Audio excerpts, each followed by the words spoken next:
네, 여러분 안녕하십니까. 용감한 토크쇼 직설 임종훈입니다. 시작하겠습니다. 일본 가게가 우리 시간은 지금 이 시간이 되겠습니다만 가게를 열어서 한국을 화이트 국가 리스트에서 제외하는 방안을 이제 곧 결정할 것으로 보입니다. 거의 뭐 100%다라는 얘기들이 지금 나오는 거 보면 일단은 제외를 하고 난 다음을 뭐 모색하지 않겠냐 이런 얘기도 좀 나옵니다. 7월 4일 날 규제 조치가 발표된 이후 이제 한 달여 만에 어떻게 보면 이제 추가 조치, 추가 보복이 이루어지는 셈이라고 볼 수가 있겠습니다. 잘 아시는 것처럼 수출 별로 좋지 않고요. 여기에다 북한은 최근 들어서 계속 잇따른 또 도발을 하고 있고요.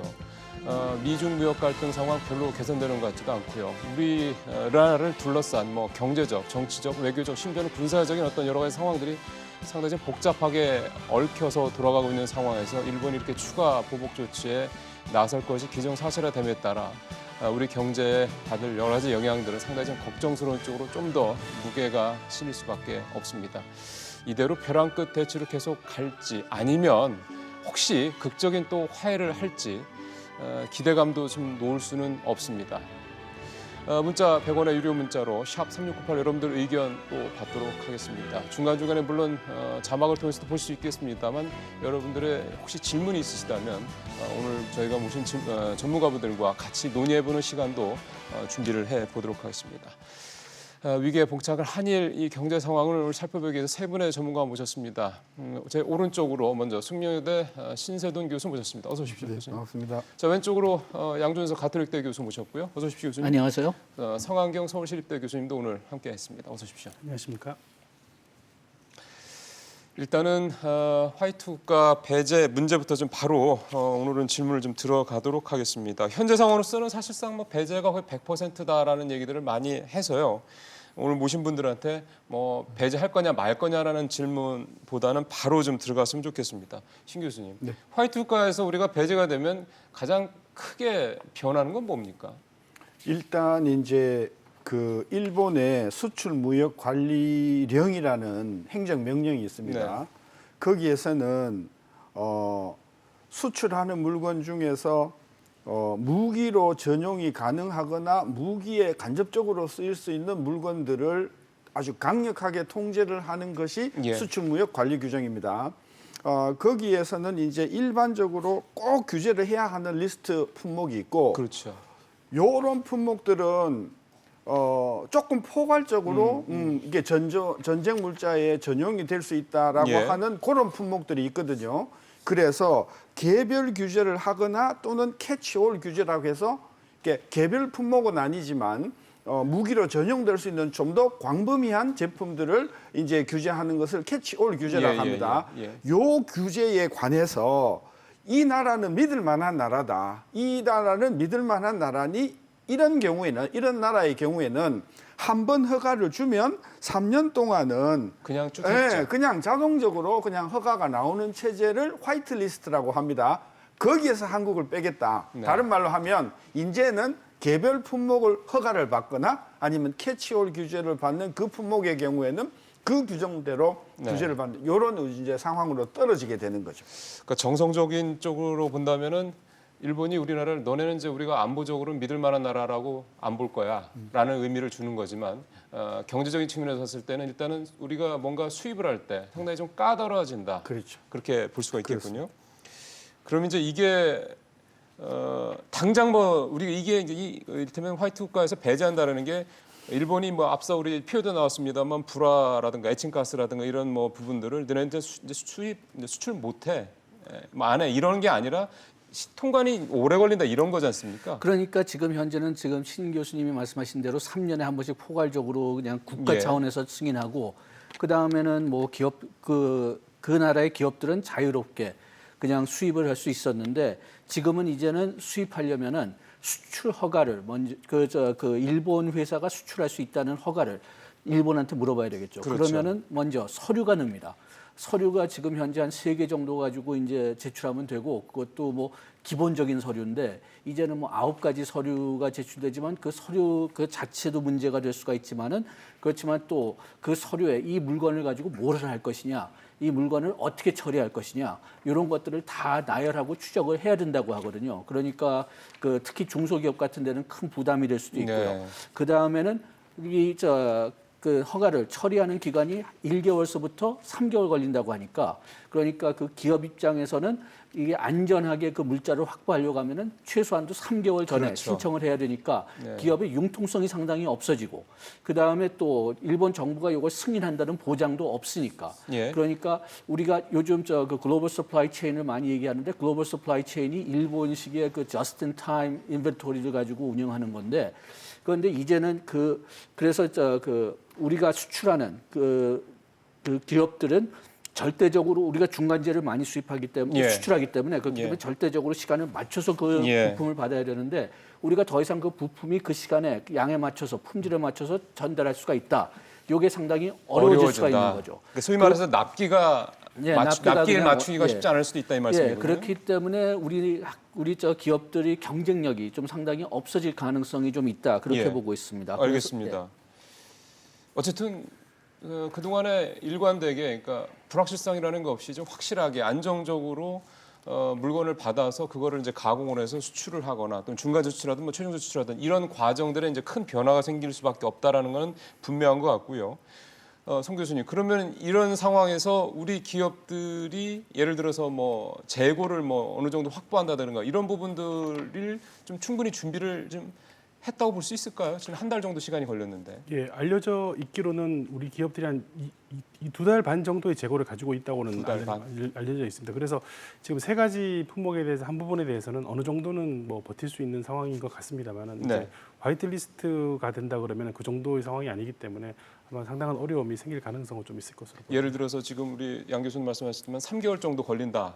근데 우리가 지금 재고가 2개월 반 정도다. 그럼 이제 일반 시청자 입장에서 때는 뭐 한 보름 정도 차이니까 그 이후에 뭐 통과되고 하면은 큰 불이 없는가 이런 생각도 들 수 있거든요. 그게 큰 의문이거든요. 지금 한국이나 아시아 쪽에 면담을 할 때는 일본 관리들이 우리가 수출을 뭐 제한시킬 수가 있다. 수출 네. 양을 제한시킬 수가 있다. 그렇게 얘기한 적이 많고요.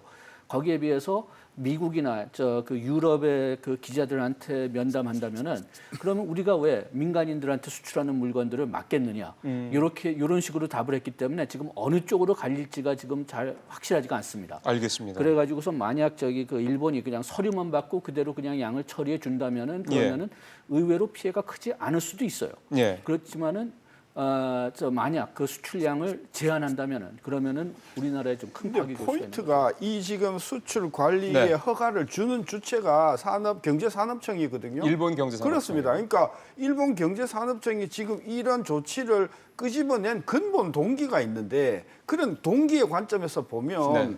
일일이 개별 허가를 받는 것도 곤란한 일이지만 우리로서는 그 허가가 나온다는 보장이 없고요. 대놓고 못 해주겠다라고는 안 하겠지만 이 서류 잘못되어 있으니 다시 해오시오 이렇게 해버리면 통상 3개월이 아니라 그러네요. 무작정 이게 허가가 안 떨어질 가능성이 있기 때문에 예. 얘네들이 이것을 정치적으로 인용을 하겠다고 하면 대책이 별로 없다는 게 이제 우리로서는 걱정인 거죠. 그렇죠.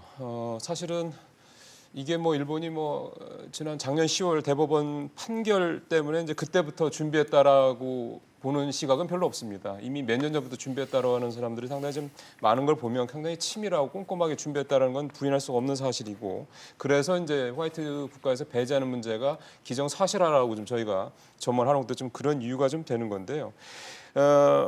전제를 아직 그 가계 결정 상황이 좀 저희가 전해진 게 없기 때문에 일단은 제외된다라고 전제를 하고 오늘 방송은 계속 가도록 하겠습니다. 중간에 이제 결정이 나면 저희가 취재기자 전화 연결을 통해서 여러분들한테 바로 그 내용을 좀 전달하도록 하겠습니다. 자, 다시 본격적으로 좀 들어가 보겠습니다. 지금부터는 이제 그렇게 된다면 그에 따른 분야별 영향을 좀 살펴봤으면 좋겠습니다. 지금 일단 신 교수님 말씀은 통관이 통상적으로 3개월 걸린다 하지만 그거는 이론적인 거고 얼마든지 더 늦추거나 지연시킬 수 있다 이제 말씀을 하셨기 때문에 그럼 이제 가장 현재 대두되고 있는 건 반도체 아니겠습니까? 뭐 반도체일 수도 있는데요. 그게 지금 대상 품목이 한 1,100여 개 남짓 된다고 해요. 예. 근데 그 1,100여 개를 크게 분류를 하면 민수용, 아주 전적으로 민간용이 한 260개 네네네. 정도 되고 네. 비민간용이 850개쯤 된다는 거예요. 예. 그래서 우리가 굳이 위안하자고 하면 비민수용이 더 많으니까 80% 정도 되니까 민간용은 규모가 적으니까 민간 부분에는 효과가 또는 파급 효과가 적다고 우리가 적다. 해석할 수는 있겠는데 그럼 예를 들면 반도체가 그러면 뭐겠어요? 반도체가 민간용으로 들어갔겠어요? 예를 들면 비민간용으로 들어갔어요. 그죠? 예를 들면 우리가 지금 두드려 맞고 있는 고순도 그 에칭가스가 이게 민간용으로 분류가 될까요? 비민간용으로 분류가 되었음에도 불구하고 실질적으로 한국 경제에 영향을 미치는 것들이 굉장히 많죠. 그러니까. 그런 면에서 이번 그 조치는 한국에 굉장히 예. 큰 영향을 미칠 가능성이 그러니까 그게 반도체뿐만 아니라 뭐 한 그렇죠. 1,100억이면 사실 웬만한 거 다 해당이 된다. 이렇게 이제 이해를 해서 우리가 대비도 반도체만 자꾸 너무 집중할 필요는 없다. 이 그렇죠. 말씀이 되시는 그렇죠. 거죠. 네. 그래서 사실 이제 저희가 반도체 얘기를 먼저 끄집어내는 건 일단 이번에 지난 7월 4일 날 처음 이 보복 조치가 발표됐을 때 포인트가 이제 반도체 소재였고 그래서 이제 또 우리 반도체가 작년 기준으로 우리나라 수출의 뭐 5분의 1이나 되는 엄청나게 큰 비중을 차지하기 때문에 그 반도체 얘기부터 좀 해봤으면 좋겠는데 현재는 지금 말씀 그 일본 측에서 했던 세 가지 소재 같은 경우는 일본에서 수입하는 게 90%가 넘고 이렇게 하지 않습니까? 예. 그러니까 상당히 이 부분은 국산화로 당장 대처하기도 쉽지 않은 부분이고 다른 나라로 대체하기도 지금 짧은 기간에는 만만치 않은 물건들이잖아요. 대부분의 그 물건들이 그런 것 같습니다. 단기간으로 대체하기가 상당히 어렵기 때문에 우리나라에서 단기적으로 피해가 상당히 클 거라고 그렇게 생각하는 것 같고요. 뭐 벌써 얘기가 다 나왔지만은 지금 그 반도체 회사들은 그 중국산이나 국산이나 뭐 이런 그 물자들을 지금 테스팅하고 있지만은 테스팅하는 자체가 뭐 1개월 내지 3개월 글쎄, 걸리고 걸리죠. 그다음에 또 그것을 생산 과정에 도입하는 게 또 몇 개월 추가적으로 걸리니까 예. 이게 단기적인 그 피해는 좀 피할 수 없을 것 같습니다. 요 문제를 네. 아까 이제 지적을 하셨지만 이제 우리가 반도체 수출을 너무 많이 하고 우리 한국 경제가 반도체의 수출에 의존을 하니까 예. 다들 반도체만 들여다보는데 그 시각은 매우 편협한 생각이라는 거죠. 예를 들면 계측기기에 들어가는 정밀 계측기기들이 전부 일본서 들어온단 말이에요. 예. 정밀기계 이런 쪽에 것도 의존도가 그렇고요. 높더라고요. 철강도 그렇고요. 네, 네, 네. 그러니까 우리 산업에 그야말로 한국의 기술력과 경쟁력을 뒷받침해주는 굉장히 중요한 요소나 장비나 재료들이 다 일본서 들어온단 말이에요. 그것이 막혔을 경우에 미치는 영향도 우리가 포괄적으로 생각해줘야지 이번 화이트리스트 배제로 삼성전자나 SK 하이닉스만 두드려 맞는다고 생각을 해버리면 이 문제를 저는 제대로 보는 시각이 아니라는 그런 관점에서 반도체 말고도 상당히 타격을 많이 받을 수 있는 부분을 우리가 빨리 포착해내는 그런 지혜가 필요한 거죠. 신 교수님이 그렇게 조금 더 시야를 넓혀보자라고 말씀을 하셨으면 우리도 지금 시야를 넓혀서 좀 가죠. 오늘 저희가 세 분 모셨는데 뭐 시야 넓혀서 못 갈 이유가 뭐가 있겠습니까? 일본에서 이 문제가 제기됐을 때 우리 쪽에서 걱정하는 것 중에 하나가 일본의 포인트는 현재가 아니라 미래다라는 시각이 있었습니다. 성 교수님. 미래와 관련해서 뭐 반도체뿐만이 아니라 뭐 수소 자동차 같은 것도 있을 거고 뭐 탄소 섬유 같은 이런 부분도 당연히 또 있을 거고 배터리도 있을 거고 등등등 우리가 미래 성장 동력으로 삼고 있는 것 중에서 지금 일본의 타겟이 반도체뿐만 아니라 또 어디로 또 향할 거라고 보세요? 뭐 탄소 섬유 같은 것도 있고요. 다음에 첨단 소재나 전자통신에 광범위하게 다 걸쳐져 있는 것 같습니다. 특히 말씀하신 것처럼 현대자동차에서 이제 만드는 수소차 넥소에 들어가는 그 탄소 섬 저장 탱크에 수소 저장 탱크가 필요한데 네. 그때 들어가는 그 탄소 섬유를 국내 업체로부터 공급을 받습니다만은 국내 업체가 완전히 일본 업체로부터 공급을 받고 있으니까 영향이 있을 것으로 분명히 탄소 섬유 같은 건 상당히 우리가 일본 의존도가 높은 분야고요. 예. 자동차 쪽에서는. 예. 그런 점이 있습니다만은 그것도 들리는 얘기로는 사실은 또 대체는 가능하다고 하더라고요. 이제 그래요? 일본 외에 다른 데서 생산을 못하는 정도는 아니기 때문에 뭐 지금은 전량 일본에서 수입을 하지만 그래도 대체 가능하다는 얘기도 있고요. 네. 아까 반도체 얘기에 제가 조금만 더 다시 반도체로 그러시죠. 죄송하지만은 조금만 더 말씀을 드리면 이제 세 가지 조치를 취했을 때 언뜻 생각하면은 한국이 입는 피해가 큽니다, 당연히. 근데 이게 그 국제 무역론에 보면은 자발적 수출 규제라는 재밌는 제도가 있거든요. 네. 뭐냐면은 그냥 그 수출하는 기업이 알아서 수출을 적게 하는 그런 방법이 있습니다. 근데 언뜻 생각하면은 왜 그렇게 하지 그런 생각을 할 수 있습니다만 결론적으로는 그렇게 함으로써 수출 단가를 좀 높여가지고 좀 비싸게 팔겠다는 그렇죠. 전략을 가지고 올 수 있습니다. 근데 일본이 이번에 한 조치들을 보면은 일본에서 수출하는 기업이 우리나라한테 세 가지 그 에칭가스 이런 것들을 포함해서 보면은 사실은 수출을 적게 해서 단가를 올릴 수 있는 게 아니고 아예 수출을 못하게 되는 상황이 되는 거거든요. 그 업체들 입장에서는 삼성전자나 SK에다가 그럼 이번 화이트오카에서 배제가 그렇게까지 화이트오카 전에 이제 지금 세 가지 예. 품목에 대해서요. 예, 그거는 이제 포괄 허가를 안 해주고 이제 개별 허가를 하겠다 개별 허가, 그러는 게 그렇죠. 수출 중단이랑은 그렇게 할 수도 있다는 것이죠. 아, 중단까지 할 수도 있다. 중단까지 만일에 이제 말씀하신 대로 뭐 여러 가지 서류 통을 딱 중단을 공식적으로 하지는 않지만 여러 가지 방법을 통해서 중단 비슷하게 가면 그렇게 할 수 있는데, 근데 그렇게 하면 수출업체 입장에서는 엄청나게 손해를 보게 됩니다. 물건 아예 못 망하는 팔게- 거죠. 그렇게 망하게 따지면. 되는 거죠. 근데 예. 그 삼성전자 입장에서 생각하면 삼성전자는 수출 그쪽에서 못 받으면 타격이 있겠지만 예. 그래도 조금 시간이 지나면 대체제를 어느 정도 찾을 거예요. 그렇겠죠. 그리고 그럼에도 불구하고 당연히 삼성전자도 타격을 받으니까 반도체 생산이 줄어들 수는 있습니다. 그렇죠. 없어지진 않죠. 그렇죠. 줄어들게 되면 반도체 가격이 사실은 굉장히 올라갈 수 있거든요. 올라갈 수 있죠. 그래서 결론적으로 말씀드리면 삼성전자 입장에서는 이게 굿뉴스, 삼성전자인데 SK 하이닉스인데 굿뉴스냐 배드뉴스냐는 사실은 조금 애매한 면이 있습니다. 저는 약간 배드뉴스 쪽에 가깝긴 하지만 그래도 단가가 올라가는 약간 즐거운 부분도 없잖아 있을 것 같긴 하거든요. 하지만은 일본 기업들 입장에서 보면은 소재를 수출하던 기업들은 거의 뭐 큰 고객을 잃어버리게 되는 상황이 됩니다. 90%를 우리한테 수출한다고 그러더군요. 예, 그러니까. 그러면은 사실은 그 기업은 뭐 사실은 파는 물건을 아예 못 팔게 되거나 그렇죠. 아니면 팔더라도 굉장히 낮은 단가에 정말 다른 나라 염가에 팔아야 되는 일이 생기니까 일본 기업의 피해도 사실은 적지 않을 것으로 저는 판단을 하고 있습니다. 근데 예, 그 교수님 우리 또. 지금 자동차에 리모컨 있지 않습니까? 자동차 예. 문 따는 지금 뭐 열쇠를 안 열지 않습니까? 네. 전부 리모컨 아닙니까? 2천만 원짜리 자동차에 그 리모컨 그 기계가 얼마쯤 할 것 같습니까? 한 1%라 합시다. 20만 원. 20만 원 정도. 예? 예, 예, 예. 20만. 지금 한국에서 공급되는 자동차의 리모컨이 전부 100% 일본산입니다. 그것도 새롭게 알았네요. 그러면 네. 그러니까 한국에 한국 회사가 나와 있어요. 일본계 회사가 한국에 자회사를 만들어 가지고 네. 100% 오너로 제가 알고 있는데 얘네들이 일본서 핵심 그 센서를 가지고 와 가지고 지금 리모컨을 그러면 만약에 얘네들이 그것을 우리가 수출을 안 하겠다고 했을 때 아까 20만 원짜리의 리모컨 안에 일본 부품이 많이 들어가면 10%라고 보면 2만 원이란 말입니다. 그러니까 일본 기업은 2만 원을 안 벌고 한국의 자동차 리모컨을 완전히 막을 수도 있다. 막을 수도 물론 이제 대체를 하면 뭐 이제 좀 불량이긴 하지만 예. 안 열리고 뭐 그러긴 하지만 저는 이 일본의 그 타격이라고 하는 것이 금액보다도 그 사람들의 피해 금액이 크다. 자꾸 이런 쪽으로 가져가는 게 아니라 이게 우리한테 얼마나 실질적으로 피해를 주는가 이 부분을 우리가 먼저 그러면 좀 봐야 근데 이 된다. 화학 물질들 그 수출액을 본다면 그렇게 크지는 않거든요. 않죠. 그래가지고선 지금 이 문제가 처음 시작됐을 때는 특히 화학 물자를 우리나라에 수출하는 그 기업들이 네. 피해를 얼마나 받을까 얘기했는데 피해를 받긴 하지만은 이 대기업들의 그 비중을 생각한다면 그렇게 큰 피해가 아니라고 하는 그 기사들이 몇 개 나왔었거든요. 그래가지고선 그 일본 회사들한테는 좀 그렇게 큰 피해가 되지 않을 수도 있고, 그 다음에 지금 화이트리스트 배제된다고 해도 더 여겨봐야 될 게 뭐냐 하면은 지금 막 얘기했지만은 어떤 물건들은 대체 품목이 있어요. 컴퓨터로 사용하는 뭐 제어 장치나 제조 장비나 뭐 이런 것들이 뭐 주로 우리가 일본에서 많이 수입하지만은 독일에 갈 수도 있다.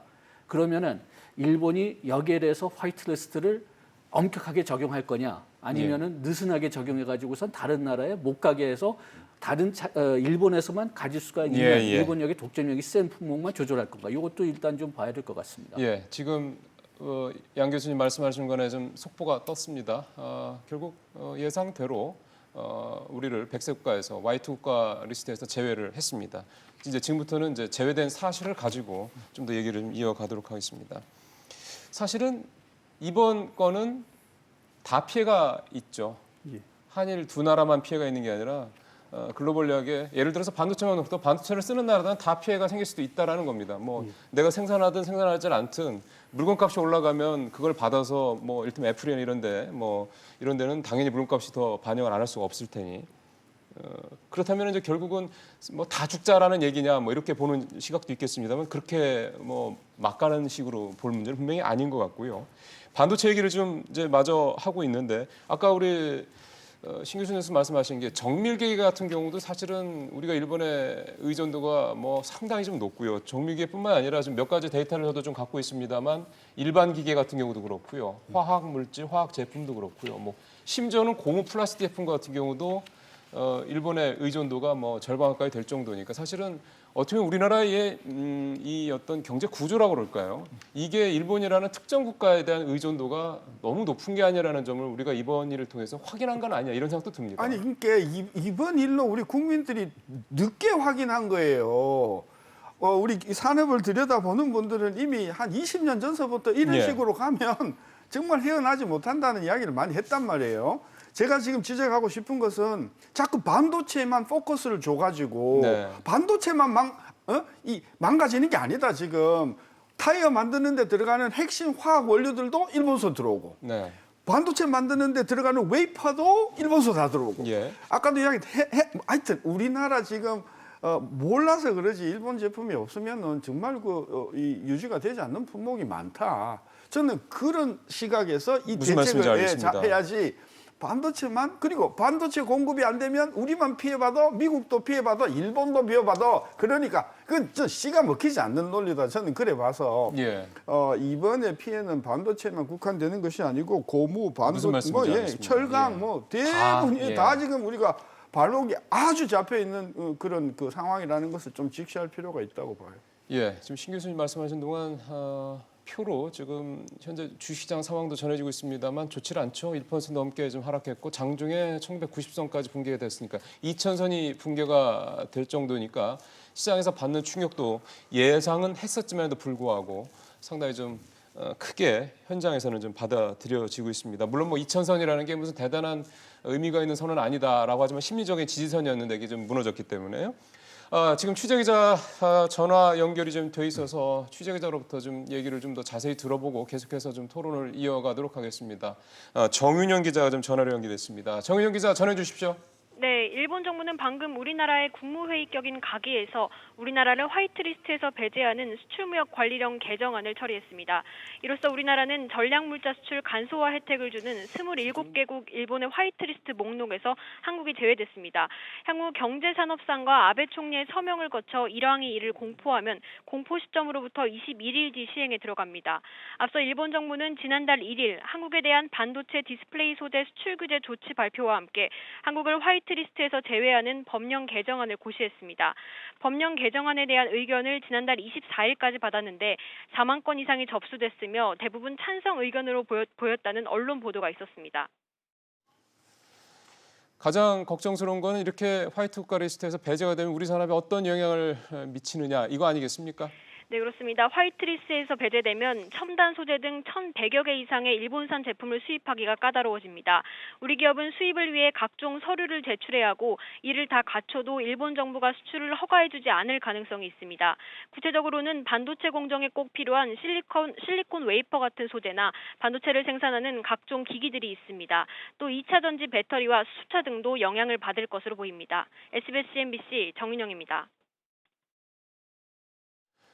계속 토론 이어가도록 하겠습니다. 성 교수님, 지금 신 교수님께서 지적을 하셨던 거를 이제 잠깐 전화 연결이 중간에 있었기 때문에 다시 조금 복기를 한다 그러면 반도체뿐만이 아니라 우리가 우리나라의 다양한 산업 분야에서 일본의 의존도가 상당히 높다. 반도체 쪽에 포커스를 맞추지 말고 전체적으로 다 이번에 우리가 대처할 방법들을 좀 찾아야 된다. 이렇게 좀 말씀을 하셨던 부분을 좀 염두에 두면서 좀 얘기를 해봤었는데 우리 산업 구조가 이렇게 일본에 대한 의존도가 높은 이유에 대해서도 우리 시청자분들께서 좀 궁금해하실 것 같습니다. 뭐 일부러 그렇게 산업 구조를 만들었던 건 아닌 것 같고요. 네. 분명히 아마 우리가 압축 성장을 하는 과정에서 이제 초기에 기술 투자할 여력이 없었기 때문에 아마도 그런 부분에 있어서 좀 그 일본으로부터 그 기술력을 들어오는 과정에서 좀 이렇게 되지 않았나 싶은 생각이 들고 특히 지금 우리나라 대기업들 같으면은 일본과 유사한 산업 구조를 가진 경우가 많거든요. 일본 기업들. 그래서 그런 과정에 오는 과정에서 일본산 부품에 대해 자연스럽게 의존하게 된 것 같고요. 이를 피하기 위한 노력을 굉장히 많이 했었는데 뭐 기업의 입장에서는 선택이 문제니까 사실은 좀 쉬운 이유는 아니었던 것 같고 기업 입장에서는 일본산 부품이 신뢰도가 높았으니 그렇게 가지 않았을까 생각하고 있습니다. 자, 좀 몇 가지 이유를 좀 댈 수 있는 것 같은데요. 양 뭐 교수님, 예. 반도체로 얘기하는 게 좀 너무 제한적이다 얘기하지만 반도체를 예로 드는 게 가장 좋을 그렇게 것 좋죠. 같습니다. 예. 먼저 우리가 뭐 무역을 얘기하면 뭐 비교 우위라고 얘기하잖아요. 그런데 이제는 글로벌 서플라이 체인이 됐기 때문에 부품마다 비교 우위에 따라서 뭐 이동하는 경우가 많은 것 같습니다. 그래서 기업 차원으로 보면은 완전 경쟁이지만 그렇지만 국가 차원으로 보면은 일부 품목들이 일부 국가에 완전히 제한되는 그런 경우를 많이 본 것 같고요. 이번에 일본이 그런 효과를 좀 노리는 거죠. 예. 우리가 사드 보복을 받았을 때도 보면은 중국 수출이 늘었어요. 왜냐하면 중국도 역시 우리나라에서 나오는 부품을 없이는 자기네들 물건을 만들 수가 없기 때문에 그래가지고선 일단은 이런 그 그 무역 이론에서 나오는 비교 우위 때문에 어떤 나라의 좀 부품들이 집중되는 현상이 있고 그다음에 네. 지금 성 교수님이 말씀하신 대로 일본이 어떤 면에서는 우리보다 기술면이 앞서 있습니다. 그렇죠. 우리가 얘기하는 에칭가스 같은 경우도 보면은 일본 같은 화학회사들 같은 경우는 100년의 역사를 가지고 100년 동안 계속 개발해 왔다. 예. 또 일본의 그 어떤 그 기술 전문자들 첨단 기술하는 사람들도 우리나라보다는 더 많으니까 그러니까 예. 거기에 좀 유리할 수밖에 없고 그다음에는 우리나라에서 물건을 만들 수 있다고 해도 그래도 그 법 문제, 규제 문제 또는 이해 단체들의 문제 때문에 그 외국에서 사는 게 더 싸다 그런 경우도 좀 있는 것 같습니다. 에칭가스 때 얘기도 나왔고 그 불소에 대해서도 불산화 그 수소에 대해서도 얘기가 나왔지만은 우리나라에서 그 만약 그 재료를 만들려고 한다면은 먼저 환경법이나 규제가 뭐, 바뀌어야 그렇죠. 된다고 예, 하고 예. 그것보다도 더 중요한 거는 그 특히 10년 전에 그 불소입니다. 예. 불소 예. 사고 난 다음에 그 만약 지금 우리가 이 에칭가스를 만들기 위해서 그 여기에 공장을 세우겠다고 하면 그 지역에 있는 사람들은 다 어떻게 되겠어요? 다 규제가 반대를 하겠죠. 있다. 예. 그래가지고선 예. 그 중소기업들이 우리나라에서 만들 수 있다고 얘기를 해도 그래도 어떤 면에서는 대기업들이 그러면은 충분한 품질이 될 예, 거냐 예. 그것도 의심이 있지만 또 이런 공장을 쉽게 세울 수가 있느냐 그런 것도 많이 걱정이 맞습니다. 됐기 때문에 예, 그렇기 예. 때문에 전체적인 구조를 만약 우리가 이 물품들을 그 국산화시키려면은 우리나라 전체 그 법 그 구조조정 예. 뭐 그런 것들 다 이루어져야 맞는 되는데 말씀입니다. 그거를 다 이루어질 수가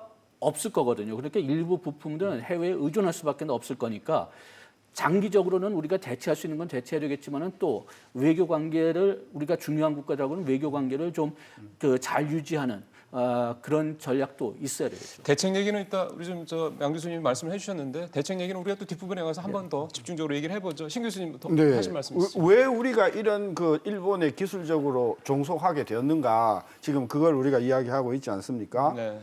첫째는 그게 뭐 50년, 100년의 그 연구가 되지 않으면 안 되는 것들이란 말이에요. 기초 소재나 이런 예, 쪽 그렇습니다. 특히나. 그래서 우리 민간 기업들이 스스로 어떤 자발적으로 이 부분을 우리가 한번 만들어 보자는 긴 노력이 있어야 되는데 그게 안 됐어요. 네. 근데 그렇게 안 된 이유 중에 저는 가장 결정적인 게 뭐냐 하면 제가 지난 한 20년 동안 이명박 정부서부터 지금 정부까지의 산업 정책을 보면 항상 방점이 어디 간 줄 아십니까?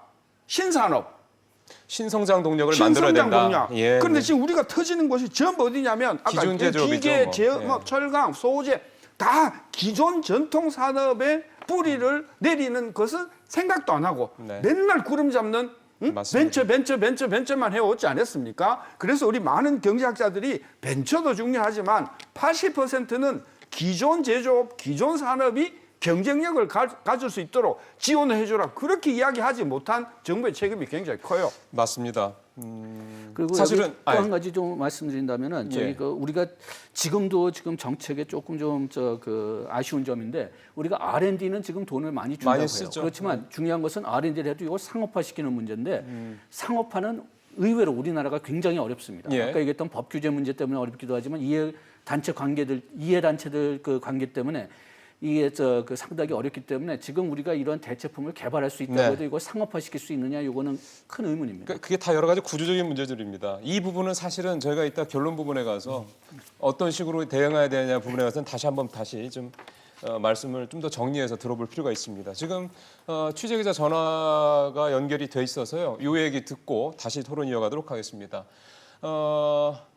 취재 기자 연결해서 장가희 기자. 네, 장가입니다. 예, 일본이 이제 화이트국 리스트에서 우리나라를 배제를 했는데 우리 정부도 다양한 시나리오를 준비 중이라면서요? 네, 청와대는 일본 가기 결정에 따라 적극 대응할 방침입니다. 어제 문재인 대통령은 관계부처 장관들과 청와대 참모들을 긴급 소집해 상황을 총점검하는 회의를 열기도 했습니다.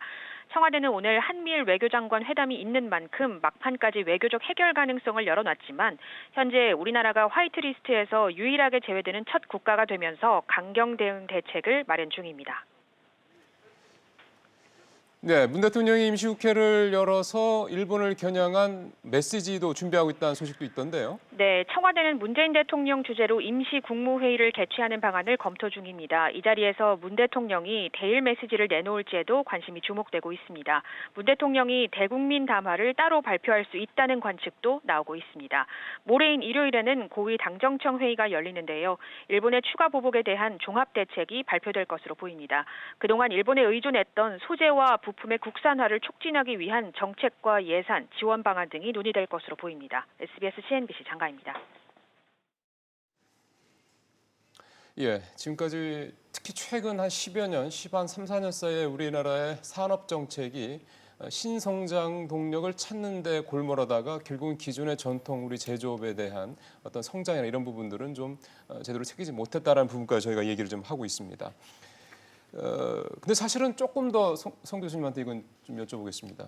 근데 사실은 조금 더 우리의 경제 구조를 내밀하게 들어가 보면 크게 보면은 대기업 중심의 정책이었고 그 다음에는 수출 중심의 정책이었다 이렇게 볼 수가 있지 않겠습니까? 결국 이런 식의 그동안 수십 년 동안 내려온 우리 산업의 구조의 어떤 산업 정책의 큰 틀이 이제 어느 정도 좀 분명히 한계에 봉착을 했다 이렇게 이해를 되겠습니까?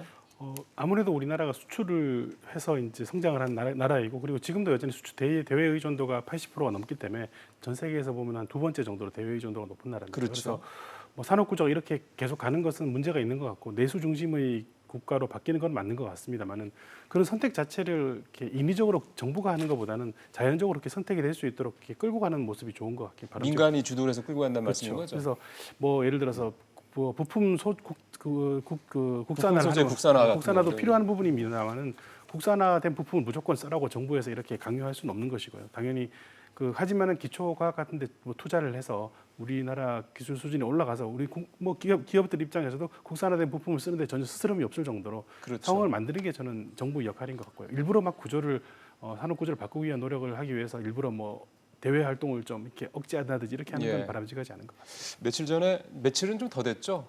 이번 사태가 벌어지고 난 이후에 인구의 회자가 됐던 내용 중에 하나가 이거였습니다. 박영선 중소벤처기업부 장관과 이제 최태원 회장과의 일종의 뭐 굳이 뭐 설전이라는 표현까지 쓸 수 있을지는 모르겠습니다만 어쨌든 내용이었는데 그 중요한 내용은 이 불소를 그러니까 에칭가스를 우리도 개발했는데 왜 우리 중소기업과 안 쓰냐라는 박 장관의 질문에 최태원 회장이 순도가 안 돼서 못 쓴다. 요 대답이었거든요.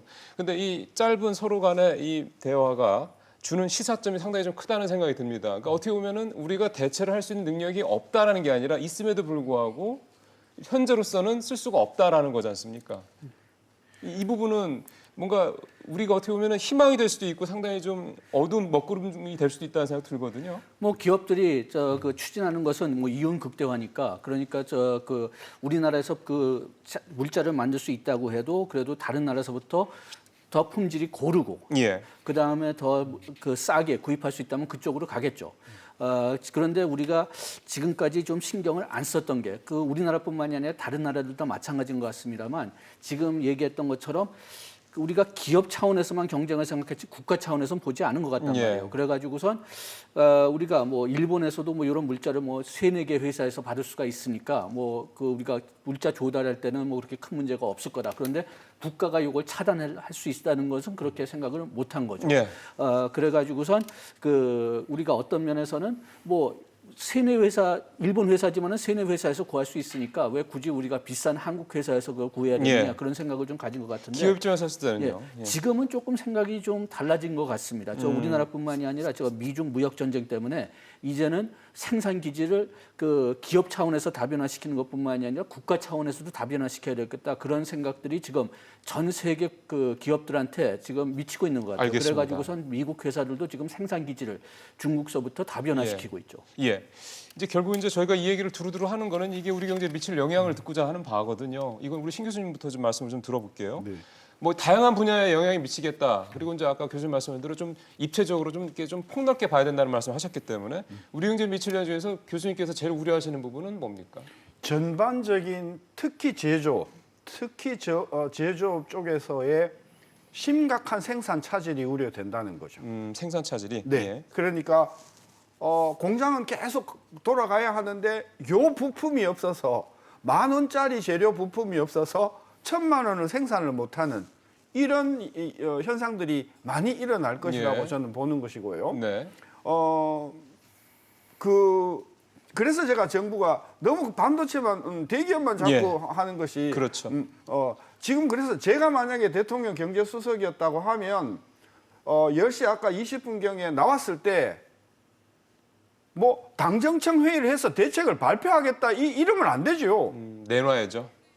이런 부품에 대해서는 네. 우리가 어떻게 할 것이고 네, 네. 이렇게 이게 나와줘야 예. 우리 현장에서는 뭔가 안심이 되지 않겠습니까? 예. 뭐 언제 당청정 회의에서 뭐 대책이 언제 나오냐? 예. 이게 지금 한 달이나 된 문제인데 사전에 다 예상하고 있었으면 발표 바로 난 그다음 5분 무슨 내로 말씀인지 전 알겠습니다. 정부가 무슨 대책인지를 네. 내놨었어야 된다. 저는 그렇게 보는 거예요. 정부가 뭐 종합 대책을 곧 내놓는다고 하는데 지금 신 교수님 말씀대로 이렇게 발표하자마자 바로 우리가 치고 나오는 것도 좀 적절할 수 있다라는 생각이 좀 들긴 하는군요.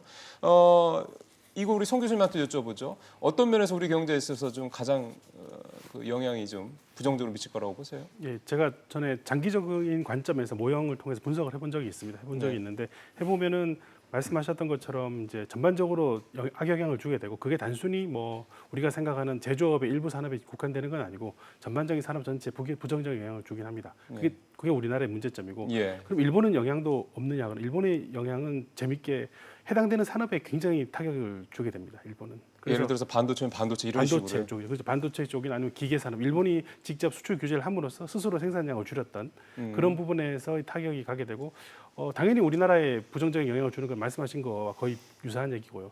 그 금액 면으로는 못지않게 일본에도 부정적인 영향을 줄 수 있고 일본뿐만 아니라 뭐 글로벌 밸류 체인에 엮여 있으니까 다른 나라들도 이제 부정적인 영향을 받게 되는 것으로 나타난 것 같습니다. 특히 그러면 말씀하시죠. 특히 일본 같으면은 그 분야가 굉장히 일본이 경쟁력을 가지고 있는 분야거든요. 사실 그렇죠. 그래서 근데 그 분야에서 이제 가장 중요한 수출 고객을 잃어버리는 부분이고 물론 일본도 새로운 고객을 찾을 수 있다 하더라도 어쨌든 위축이 계속될 가능성이 크다고 볼 수 있고 그러면은 거기서 일본이 받게 되는 타격도 뭐 규모 면에서는 절대로 우리보다 작지는 않습니다. 단 일본 경제가 크니까 상대적인 규모는 작을 수 있습니다만은 규모 면에서 작지 않고 또 이게 어떻게 보면은 일본이 이제 다른 많은 산업에서 경쟁력을 잃어버리고 있거든요. 자동차 산업 같은 경쟁력이 워낙 치열해졌고 그렇죠. 그래서 그나마 일본이 절대적인 우위를 가지고 있던 부분에서의 조금 그 지위가 흔들리는 상황이 발생하지 않을까 싶은 생각도 저는 하고 있습니다. 지금 사실은 이 사건이 벌어진 지난 7월 초 이후에 이제 우리 쪽에서 이건 이제 민간 차원에서 활발하게 펼쳐지고 있는 게 일본 제품 불매 운동, 그 다음에 일본에 관광 가지 말자 이건데요.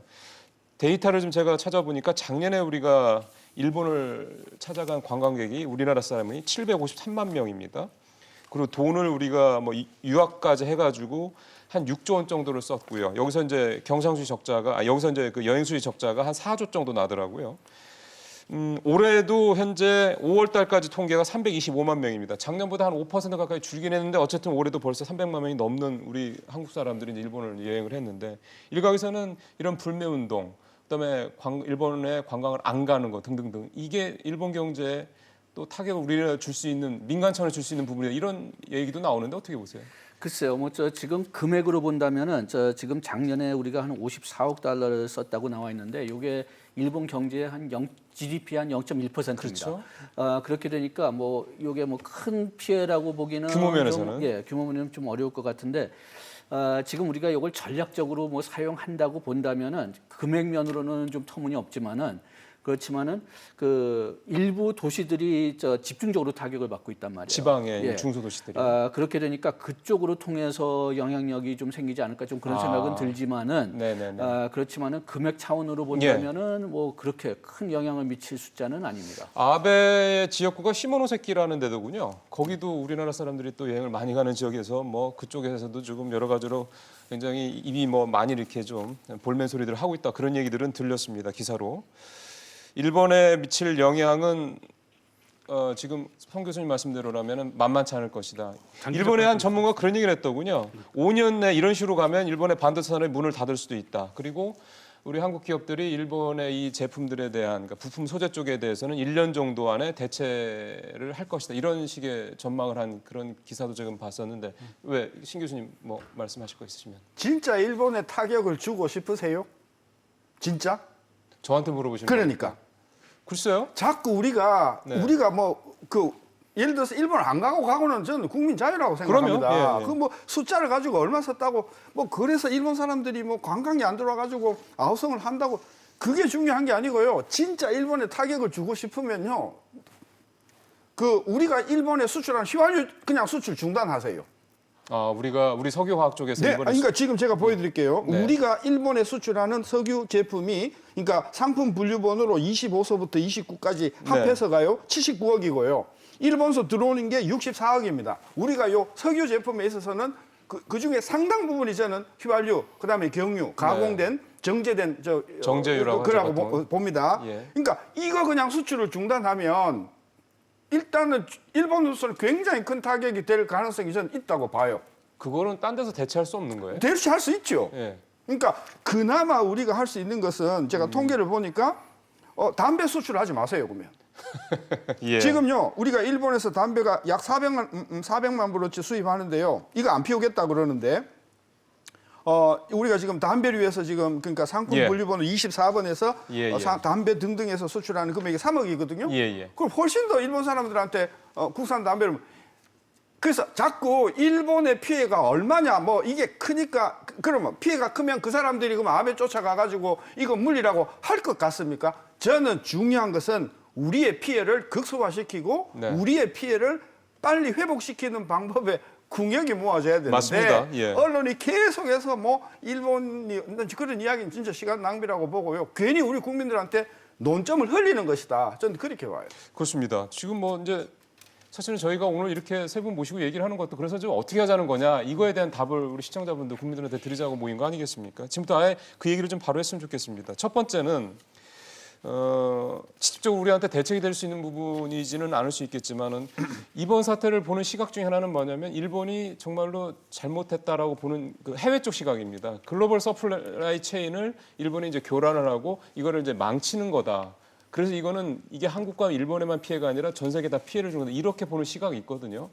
이게 미치는 파장도 간단치는 않을 것 같습니다. 간단치는 않은데 지금 그래가지고선 지금 일본이 그 서양의 그 언론하고 얘기할 때는 우리가 그냥 뭐 민간 그 수출은 그냥 지금 같이 그냥 뭐 해주겠다 예. 그런 식으로 지금 그 면담을 인터뷰를 했거든요. 예. 그렇게 되니까 그 서양에서는 이게 글로벌 서플라이 체인이 그렇게 많이 무너지진 않을 거다 좀 그런 희망을 좀 가지고 있는 것 같은데 우리 같은 경우는 지금 이게 무너질 거다 그렇게 주장을 하고 있지만은 조금 좀 전략을 잘못 잡지 않았느냐 좀 그런 생각이 좀 듭니다. 왜냐하면은 지금 일본이 사용하는 그 WTO 조치를 본다면은 그게 21조 그냥 그 국방 보안 안보 관련된 안보에 부분이죠. 관련된 그 예외 예. 사항인데. 우리나라하고 국가들이 동정을 한다고 해도 네. 그래도 자기 나라의 어떤 그 보안 그 조치를 만드는데 여기에 WTO가 간섭하는 것을 허용하고 싶으냐 예. 그렇게 물어본다면은 아마 대부분 국가들이 하기 싫다고 할 겁니다. 우리나라도 포함해가지고. 예. 그래가지고선 그 어떤 면에서는 우리가 그 외교적인 노력을 하고 그런 게 필요하지만은 조금 좀 전략을 잘못 잡지 않았느냐 좀 그런 생각이 조금 좀 들고요. 예. 우리가 지금 단기적으로 쓸 수 있는 그런 조치는 우리가 외교 그 방법을 쓰려고 했는데 우리나라에 대해서 동정을 뭐 많은 국가들이 하고 있고 일본이 예. 잘못 쓰고 있다 그런 것을 다 동의함에도 불구하고 아주 적극적으로 나서지 않는 이유가 요건 것 같습니다. 어떤 거? 보안 보안 안보 조치에 논리에 대해서 이게 안보 해당이 논리에 될 수 대해서 있기 때문에요. 예, 안보 논리에서 WTO 간섭을 받기 싫어가지고. 예. 지금 신 교수님께서 또 중요한 포인트로 말씀하셨던 게 그럼 우리가 대응할 수 있는 거는 뭐냐? 우리가 일본에 직접 좀 피해를 줄 수 있는 게 뭐냐? 뭐 지금 우리도 갖고 있겠죠. 찾을 수 있을 거고 충분히 그거에 대해서 대응을 할 수 있을 거라는 생각 들고 민간 차원에서의 뭐 여행이라든가 이런 부분들도 민간에서 이렇게 하는 거를 뭐 정부에서 막을 필요는 없는 거 그런데 같고. 지금 대부분 우리가 예. 보복 조치할 수 있는 게 지금 그러니까 어떤 면에서 우리 각오에 달려 있는 것 같아요. 그게 무슨 뜻이냐 하면은 네. 우리가 일본에 피해를 줄 수가 있지만 우리도 역시 동시에 피해를 받게 됩니다. 그렇게 되니까 그 한국경제연구원 같은 데서 돌린 시뮬레이션 같은 거 본다면은 거기서는 우리가 받는 보복 조치를 한다면 오히려 우리가 받는 피해가 더 크다고 나오는데 그래서 예를 들어서 그 반도체 수출을 30% 줄인다면은 예. 우리나라 피해가 그 GDP에 비해서 마이너스 2.1%였던가요? 거기서 마이너스 3.2%로 올라가지만은 일본은 그 0.04%에서 보복 조치를 하면은 뭐 마이너스 1.1%밖에 더 안 내려간다. 뭐 그렇게 얘기를 했는데 이렇게 되면은 작년 성장률을 보면은 두 나라 다 마이너스 성장하는 거거든요. 네. 그렇기 때문에 우리가 만약 보복 조치를 그냥 진짜 취하고 싶다고 한다면은 너 죽고 나 죽자 그런 전략을 쓸 수밖에 없을 것 같아요. 알겠습니다. 성 교수님, 우리가 이번 건을 통해서 확인한 거는 우리의 현재 산업 구조가 여러 가지로 좀 의존도가 높다라는 거 확인했다고 아까 말씀드려서 그래서 우리가 좀 내놓고 있는 대책이라는 게 이제 부품 소재 국산화를 대체를 높이겠다라는 건데 말이 부품 소재 국산화를 높이겠다라는 거지 그게 어제 오늘 우리가 했던 것도 아니고 물론 옛날보다 많이 줄였다고는 합니다만 이게 좀 잘 안 되는 또 근본적인 이유를 우리가 바꾸는 것도 우리 어떻게 보면 대책일 수가 있는 거잖아요. 뭐 정부 입장에서는 이제 좀 중소기업에서는 아니면 그런 기업을 기술력을 키울 수 있도록 좀 예. 지원하는 그런 부분이 가장 중요한 것 같고요. 제가 아까 말씀하셨던 것 관계돼서 보면 우리가 일본이 취하신 조치가 무엇일까 생각을 해보면은 사실 보복 조치라고 하는 것은 결론적으로 양날의 칼입니다. 우리도 그러니까요. 양이고. 예. 근데 일본이 취하고 있는 대부분의 조치라는 건 사실 양날의 칼입니다. 제가 생각하기에. 일본도 일본도 마찬가지고. 당연히 양날의 칼. 두 나라의 구조상 어느 한쪽이 일방적으로 이길 수 있는 게임을 할 수 없는 상황이고요. 그래서 아까 말씀하신 것처럼 이제 한국이 더 피해는 보는 규모가 크다 그랬습니다만 한국경제연구원 분석에 따르면 근데 퍼센티지로 따지면 당연히 한국이 큽니다. 근데 GDP 규모로 생각하면 일본이 훨씬 크게 나온 크죠. 훨씬 예. 큰 결과였고요. 예. 제가 말씀드린 것처럼 우리가 지금 뭐 일본의 어떤 조치를 취해서 악영향을 줄 수 있는 거는 사실은 우리가 받는 악영향이 워낙 크기 때문에 안 하는 게 저는 바람직하다고 생각하지만은 하지만 일본도 분명히 악영향을 받는 거를 인지를 좀 시켜주면 좋을 것 같고 이게 일본 입장에서는 당장 그런 생각을 할 수 있습니다. 뭐 한국에 불매 운동을 하거나 아니면 한국 기업들이 뭐 잠재적으로 이렇게 여행을 안 오거나 한국 사람 여행을 안 오거나 이게 악영향을 줄까라는 생각을 할 수 있습니다만 이게 한국과 일본은 지금 보는 것처럼 여러 가지 미래 산업에서의 협력 관계를 갈 가능성이 굉장히 많거든요. 서로 이게 사실은 상생함으로써 그러니까요. 그 누릴 수 있는 부가가치라는 게 잠재적 부가가치가 엄청날 수 있는데 이렇게 되긴 이런 일이 벌어지게 되면 두 국가 모두 다 잠재적 부가가치를 잃어버리는 거라고 볼 수 있습니다. 예. 그렇게 됐을 때 받게 되는 부정적인 영향을 생각한다 그러면은 한국도 마찬가지고 일본도 마찬가지고 이런 상황을 악화시키는 노력을 안 하는 게 바람직하다고 저는 생각합니다. 예.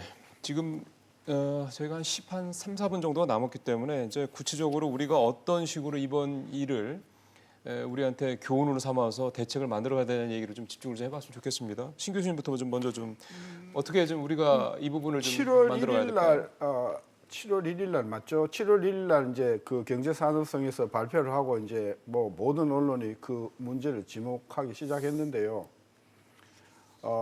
우리가 일본보다 5배 힘이 세면 공격을 우리가 먼저 합니다. 네.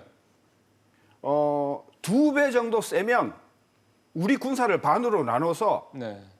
반이 먼저 나가서 1대1로 싸우고 네. 네. 저쪽이 지쳤을 때 나머지 반을 보내서 공격을 한다. 1대1이면 붙어볼 만하다. 그게 아니면 싸우지 전쟁하지 말아야 마라. 된다. 이게 손자 이야기 아닙니까? 네. 네. 아까 뭐 일본도 피해가 크다 그러는데 뭐 피해가 없진 않았겠죠. 절대적인 규모로 보더라도 우리가 피해가 훨씬 크고요. 네. 상대적으로는 더더욱 큽니다. 음. 그러니까 처음부터 이 상황은 확전이 되도록 가면 안 되었습니다. 그래서 제가 만약에 정책을 하는 분이었으면 7월 1일 날 나왔을 때 오케이 이것은 우리 행정부가 아베 행정부하고 비밀리에 타결할 문제니 국민 여러분은 일단 냉정하십시오 라고 하고 감정을 좀 이렇게 조절하면서 갔으면 되는데 계속해서 나오는 이야기는 불매운동을 마치 부추기는 것 같이 뭐 죽창을 들고 나가자는 등 이렇게 하면서 문제를 훨씬 더 까다롭게 만들고 감정화해서 확대시킨 부분이 네. 있다. 이제 이렇게 되면요 대통령께서도요 그런 어떤 반일 감정 때문에 정상적인 판단을 못 하실 가능성이 굉장히 커져 버렸어요. 저는 네. 그래서 지난 한 달 동안에 우리 정부의 대응은 매우 비합리적인 저는 했다고 하고 물론 이제 여론에서는 뭐 아마 댓글이 엄청 날라올 거지 저보고 친일이라고 그러는데 저만큼 반일인 사람이 있으면 좀 나와 보십시오.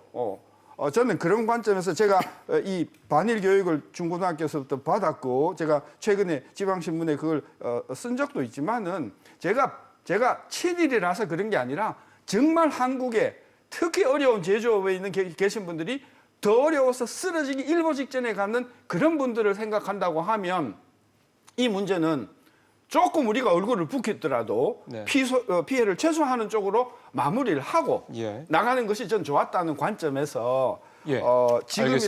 지금이라도 조금 우리가 감정을 좀 죽이고 냉정하게 일본이 요구하는 것이 뭔가 너가 리스트를 내라. 우리가 수용할 수 있는 거를 우리가 수용할 테니 너가 말하는 신뢰 훼손이 무엇을 의미하는가를 저는 받아서 그것을 우리가 가기에서 의논해서 문제를 해결하는 그런 쪽으로 빨리 봉합해야지.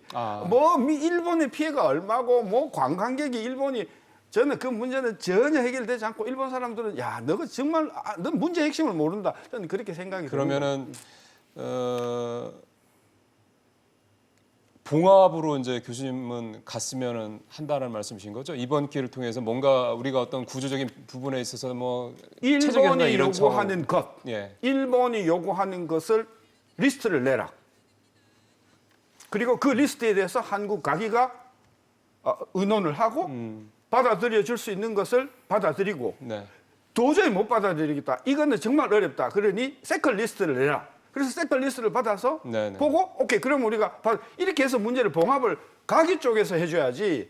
뭐 죽창 들고 뭐 봉기 해가지고 저는 해결되는 문제가 훨씬 더 어려워질 뿐만이 아니라 아까 우리 성 교수님 말씀했지만은 한국과 일본은 코를 맞대고 5천 년 싸웠어요. 우리가 주기도 하고 우리가 받기도 하고 그러면서 5천 년 가장 가까운 이웃이잖아요. 네. 이웃이 서로 싸워가지고 우리 그럼 뭐 어디로 이사 갈까요? 시베리아로 갈까요? 아니면 뭐 남미로 갈까요? 아니잖아요. 저는 네. 그래서 일본하고의 관계는 조금 섭섭한 것이 있다고 하더라도 미래를 지향적으로 생각하고 서로가 윈윈이 되도록 한다고 하면 지금과 같이 감정을 부추기고 불매운동을 해서 국민의 어떤 정서에 불을 지르는 일들은 나중에 보면 문제를 더 저는 어렵게 만든다. 알겠습니다. 글쎄요. 그런데 그 두 가지 문제 거기에 대해서 얘기한다면 지금 벌써 문제는 국민 감정이 불태워져 있기 때문에 그 정부에서 이거 얼만큼 후퇴할 수 있을지가 지금 상당히 좀 궁금해지고요.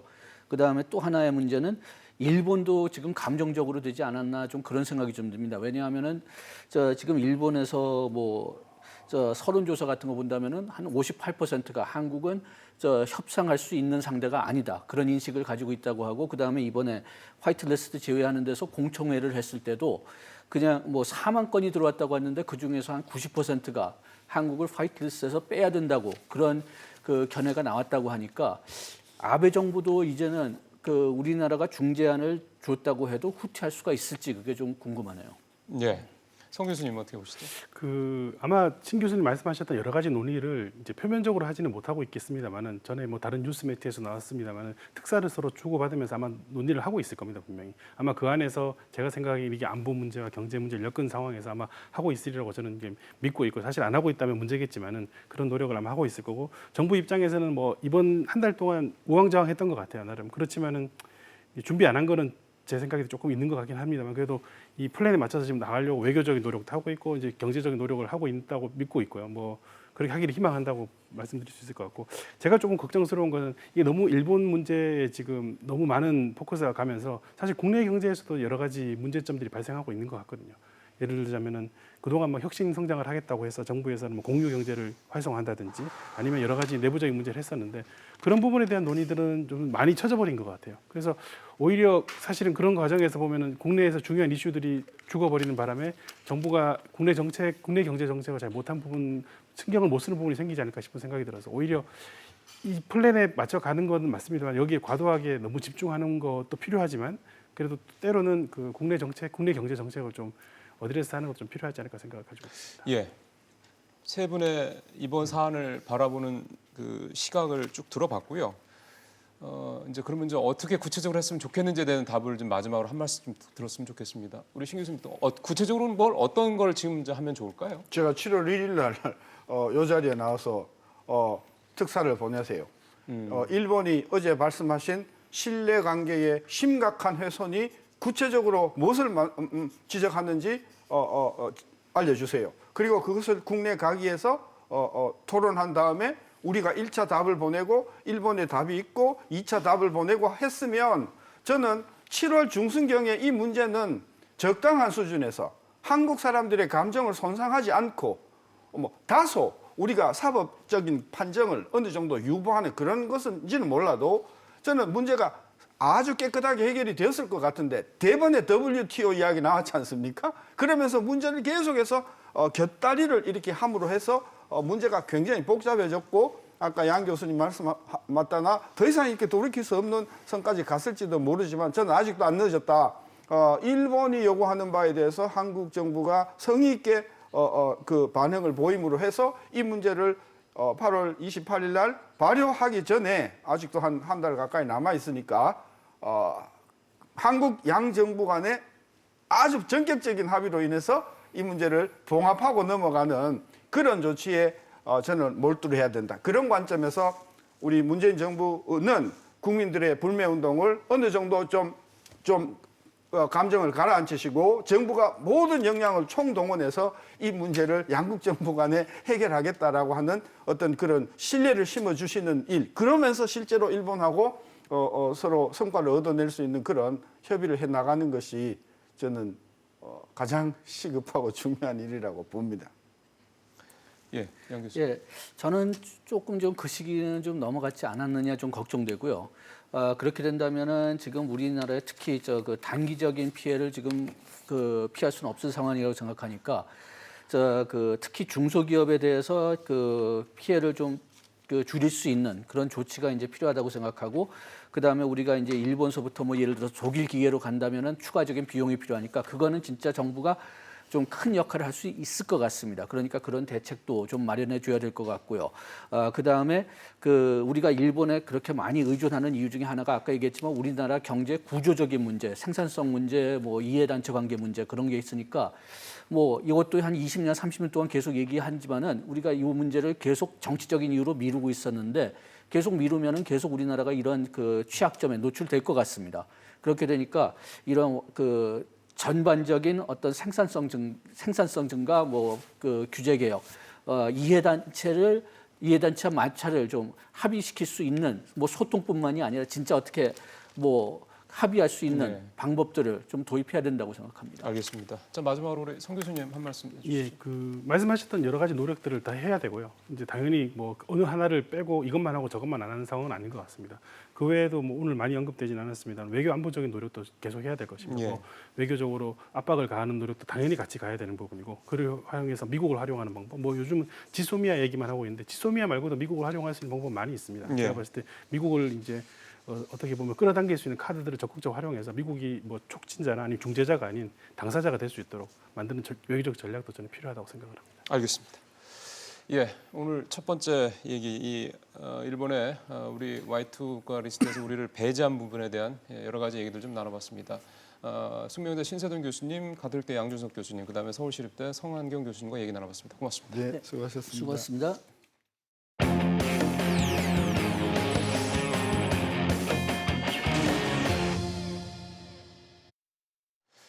국회에서는 여야가 밤샘 협상 끝에 추경안 규모에 잠정 합의를 했습니다. 당초 원안보다 8,700억 정도가 줄어든 5조 8천억 원 정도입니다. 오늘 이제 본회의를 열어서 추경안 그리고 일본의 이 수출 규제 철회 촉구 결안 함께 처리할 예정입니다. 영상 보시겠습니다. 어제 하루 종일 추경안 논의하고도 이견을 좁히지 못해 본회의 개의에 실패한 민주당과 한국당, 바른미래당. 추경안 삭감 규모를 놓고 또 밤샘 협상을 벌였습니다. 최대한 원안 그대로를 주장한 민주당과 적자 국채 3조 6천억 원이 너무 많다며 대폭 삭감이 필요하다는 한국당이 팽팽하게 맞섰습니다. 총액 규모 조정이 있고요. 또 그다음에 국채 발행 규모를 지금 조정하고 있는 중입니다. 긴 협상 끝에 여야는 추경 총 규모를 5조 8,300억 원대로 조정하는데 잠정 합의했습니다. 당초 정부 원안 6조 7천억 원에서는 8,700억 원 정도 줄어든 규모입니다. 일본 수출 규제 대응 예산과 재해 관련 예산은 늘었지만 논란이 됐던 적자 국채 발행 규모는 3천억 원 정도 축소된 것으로 알려졌습니다. 여야는 세부 항목 조정을 거쳐 최종 추경안을 마련한 뒤 오늘 오전 8시 예결위 전체 회의를 거쳐 본회의에 상정할 방침입니다. 본회의가 열리면 추경안과 함께 민생 법안들과 일본 수출 규제 철회 촉구 결의안 등이 일괄 처리될 것으로 보입니다. 세상 돌아가는 소식 이슈 따라잡기. 오늘은 시사평론가 최순애 평론가 모셨습니다. 어서 오십시오. 네, 안녕하세요. 예. 5조 8천억, 원래 7조 원 조금 넘었었는데 한 1조 원 가까이, 뭐 8,700억이니까 한 뭐 9천억, 그러니까 네, 1조 네, 가까이 뭐 네. 줄었다고 봐야 되는 건데 시기도 좀 그렇고 금액도 좀 1조 원 가까이 줄어들었고 이게 효과에 대해서는 점점점 이게 좀 약해질 것 같습니다. 일단 오늘도 뭐 11시가 넘어서 통과될 예정이에요. 원래 어제 본회의에서 어제 열어서 통과시키려고 예, 했던 원래 거잖아요. 어제 2시였는데 4시로 연기했다가 8시로 연기했다가 그게 안 돼가지고 사실은 또 오늘 9시에 예정돼 있었거든요. 왜냐 10시에 일본 가기에서 아, 그렇죠. 예, 그래서 그 전에 우리가 그 일본 규탄 결의안이라도 통과시키자 이럴 계획이었는데 그것조차도 지금 못 하고 오늘 밤 11시 쪽 정도나 예상이 오늘 밤이요? 예, 예상이 되거든요. 지금 왜냐하면 이제 삭감을 전체적인 총액은 이제 대표 간에 결정을 했고 네. 그거를 또 이제 기재부 또 예결위원들이 또 구체적으로 어떤 사업은 삭감하라든지 삭감의 필요성이 있다라는 의견을 제시하면 기재부가 의견을 받아서 그 다시 자료를 정리해야 돼요. 아, 그건 그걸 갖고 다시 예결위에서 받아서? 회의를 해야 되고 아, 그러고 나서 이제 본회의를 오기 때문에 그 과정이 뭐 단계 3-4시간 내지는 5시간, 7시간 걸리기 때문에 뭐 예상컨대 오늘 11시 정도에나 추경안이 통과될 수 있을 것 같다라는 이제 예측입니다. 그러니까 너무 일단 늦은 그렇죠. 거죠. 예. 그러면 어제 2시부터 따지면은 그리고 오늘 11시에 통과된다고 밤 11시 통과된다라고 평론가님 말씀하신 거를 계산해 보면 대략 하루 반 정도가 이제 지연이 된 건데 네. 그만큼 꼼꼼하게 그 심사를 했다고 이해하면 되겠습니까? 근데 이게 보세요. 118일 만에 이 본회의를 열어서 네. 그거 뭐 몰아치기 하는 거잖아요. 3일 만에 일을 하려다 보니까 이게 뭐 야당 입장에서는 들여다보니 점점 이게 주고 싶지 않은 마음이 생길 거 아니겠어요? 네. 삭감하려고 하는 게 많고 여당은 어쨌든 이 추경안이 통과돼야만 그나마 지금 경기를 살릴 수 있는 마중물이 되는 거거든요. 네. 지금 올해 경제 성장률이 지금 2.2%로 낮춰졌잖아요. 한국은행 전망치가 그렇죠. 네, 예. 이게 추경안이 반영됐다는 거예요. 됐다는 거죠. 예, 근데 이것조차 반영이 안 되면 추경이 이제 실시가 되지 않으면 뭐 대략 뭐 0.07%라고 하는데 경제 효과 반영치가 그렇죠. 0.1% 정도 뭐 예, 얘기하더라고요. 그 1조에 정도. 0.1 뭐 이렇게 얘기하니까 그렇죠. 예, 예, 그렇게 1조에 얘기하니까 맞습니다. 예. 그렇게 되니까 뭐 예측컨대 막 우리가 7조로 잡았으면 처음에 그게 0.07% 정도니까 어쨌든 이것조차도 쓰지 않으면 이제 뭐 여당 입장에서는 되게 이제 난감한 입장이고 이게 만약에 오늘 밤 11시에 예상대로 통과되더라도 사실은 이제 2-3달 안에 집중적으로 써야 돼요. 한 70-80% 이상을. 그럼요. 그래야 이제 연말에 효과가 좀 나올 수 있죠. 조금 나올 수 있는 거죠. 예. 그런 생각이 문득 드네요. 어제도 그런 말씀드렸었는데 추경이라는 게 통과가 돼서 실제로 현장에 투입되고 그 투입된 게 효과를 보려면 대략 시차가 적게는 3개월, 많게는 6개월 정도 걸린다라는 게 일반적인 네. 예, 그런 분석들인데 예를 들어서 이게 지금 말씀하신 대로 오늘 통과가 되면 이제 8월이지 않습니까? 그러면은 대략 그 효과가 나타나는 시점이 말씀하신 연말이나 내년 초쯤 되는 건데 내년 4월에 총선 있는 걸 생각을 하면은 이렇게 야당의 발목을 잡는 게 오히려 야당한테는 그 손해가 아닐까라는 생각. 왜냐하면 효과가 내년 그 선거 직전에 나올 테니까요. 그러지 않을까요? 그러니까 선거를 예상했어도 그렇고 전체적으로 경기가 어렵기 때문에 이게 지금 추경을 통과시키지 않고 계속 버티다가는 그러니까요. 야당도 책임론에서 그렇죠.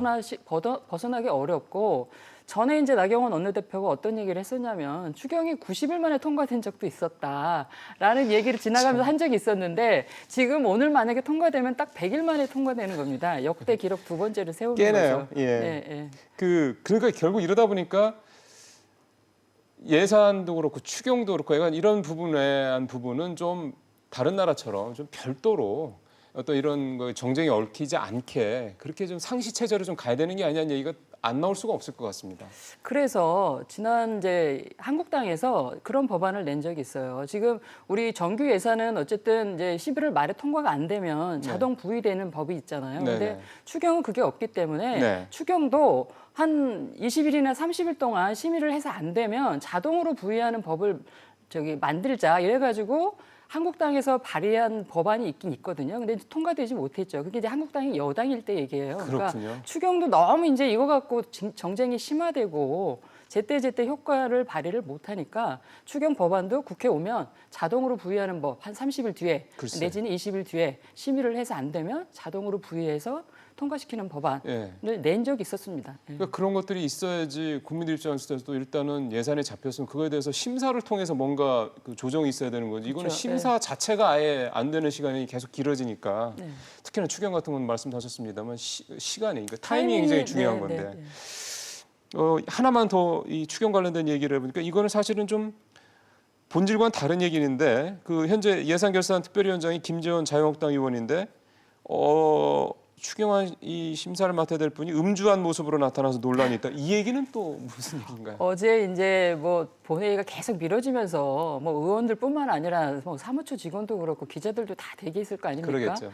그런데 이제 11시 정도 넘어가지고 김재원 의원이 이제 얼굴이 불쾌해가지고 이제 지나가니까 기자들이 또 뭐 상황도 궁금하고 그러니까 또 이렇게 물어봤겠죠. 예, 마이크를 대지 않았겠습니까? 근데 이제 뭐 술 냄새도 났었고 그리고 또 약주한 거 아니냐고 물어봤더니 뭐 아무 말도 안 하고 그리고 또 그런 또 에피소드도 있었다고 그래요. 사진 좀 찍자 이랬는데 이제 포즈를 취해주면서 근데 이 기자가 동영상을 찍었나 봐요. 근데 그 예. 카메라를 뺐고 아, 또 그래요? 이런 해프닝도 있었다고 아. 그러더라고요. 그러니까 이게 11시 정도 됐으니까 뭐 반주 정도 했을 수는 있겠으나 근데 이게 심의 과정 중에 만약에 있었었고 술 먹고 만약에 예산을 심의한 거다라고 이렇게 얘기하면 되게 좀 곤란한 거죠. 할 말이 없죠. 하지 이게 말아야 되는 결정이 다 일이죠. 끝나서 이제 예, 뭐 예. 본회의 통과한 이유가 아니니까 어쨌든 네, 지금까지는 그러게요. 이런 모습들이 또 국민들한테는 참 여러 가지로 좀 불편한 마음으로 좀 다가가지 않을까 생각이 좀 들고요. 조국 수석 얘기를 좀 또 해보겠습니다.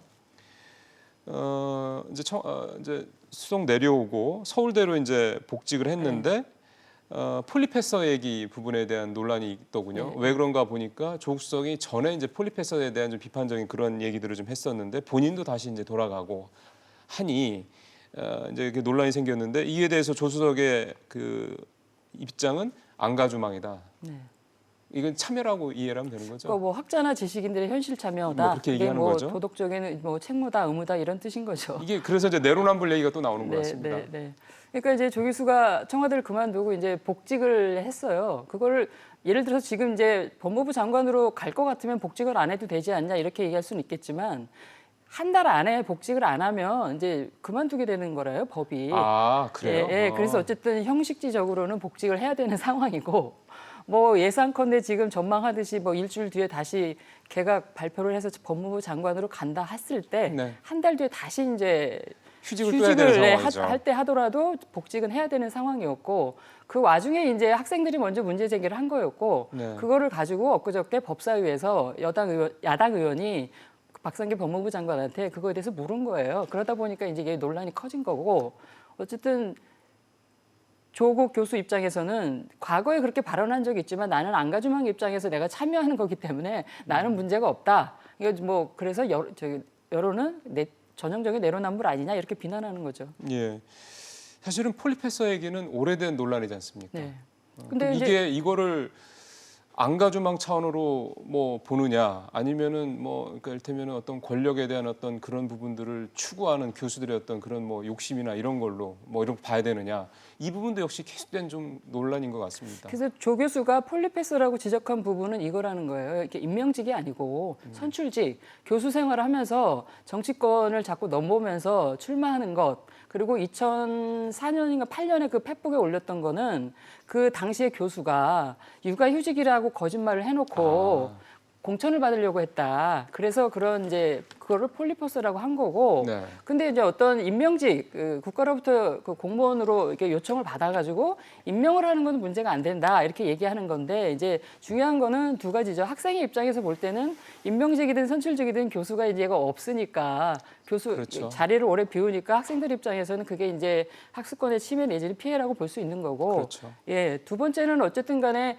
본인이 과거에 어쨌든 그렇게 비난한 거에 대해서 본인이 이제 어떤 다시 그 어떤 모양을 갖게 되는 거잖아요. 그러니까 어떤 그 내로남불 내지는 이중성을 지적하는 대목이 이제 핵심인 거죠. 예, 알겠습니다. 조국 수석 얘기 정도 하고 다시 이제 한국당 얘기로 정치권으로 좀 돌아볼까요? 황교안 대표가 이제 돌아와서 신상필벌을 명확하게 하겠다 이렇게 얘기를 했습니다. 그리고 자신의 리더십에 대한 비판 이런 부분에 대해서 상당히 좀 강경하게 했고 그래서 일각에서는 뭐 일종의 기강잡기 아니냐 이런 해석도 나오고 있는데 그 뭔가 좀 생각을 좀 이렇게 정리를 하고 나온 모양인가 보죠? 정리는 지금 막 열심히 하실 것 같아요. 왜냐하면 지금 뭐 말은 이제 휴가라고는 했지만 사실 쉴 수 있는 상황은 아니고 근데 그렇죠. 아마도 전국 상황에다가 본인의 어쨌든 지금 행보를 지금 정리를 좀 해야 되고 강력한 입장을 지금 취해야 되거든요. 예. 지금 당 내에서 특히 이제 이 비박 진영 내에서 황교안 대표 리더십 그리고 지금 당의 상황을 비판하는 이제 지적들이 많고 그것이 지금 여론조사에 올것이 나타나고 있잖아요. 지금 예. 지지율이 다시 떨어지고 있고 계속 이제 뭐 30% 이상을 치고 나가지 못하고 있기 때문에 한국당 지지율은 네, 한국당의 지지율, 예. 당의 지지율, 뭐 본인의 지지율도 또 계속 떨어지더라고요. 예. 근데 이제 본인의 지지율은 뭐 대권 주자로서의 지지율은 제가 볼 때는 지금으로서 큰 의미는 없다고 맞습니다. 봐요. 내년 총선 이후에나 네. 이렇게 다시 들여다볼 필요가 있는데 어쨌든 안팎의 상황이 좋지 않기 때문에 황교안 대표는 지금 본인이 어떤 스탠스를 취할지 지금 이제 공천은 뭐 향후 연말쯤에 한다고 하더라도 공천을 위한 인적 쇄신을 지금부터 본격적으로 들어갈지